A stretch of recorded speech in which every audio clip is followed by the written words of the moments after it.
नमस्कार.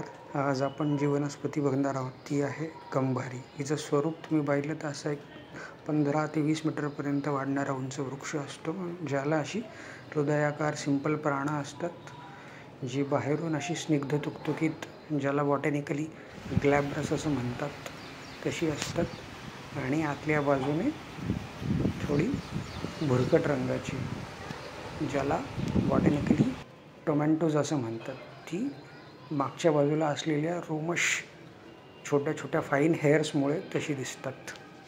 ही दशमुळातली आणि मुख्यत्वे बृहत पंचमुळातली एक वनस्पती आहे.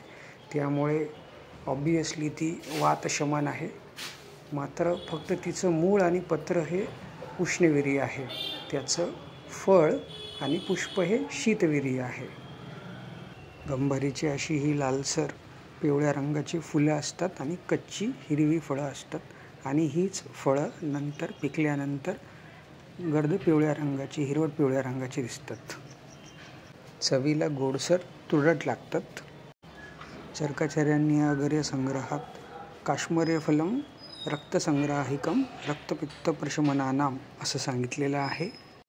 पानांच्या अशा सुंदर आकारामुळे याला श्रीपर्णी किंवा काश्मीरी, तसेच काश्मीर भागात देखील भरपूर उगवल्यामुळे याला काश्मीरी असं म्हटलं जातं. याचं लॅटिन नेम आहे मेलिना अर्बोरिया आणि फॅमिली आहे वर्बिनेसी. धन्यवाद.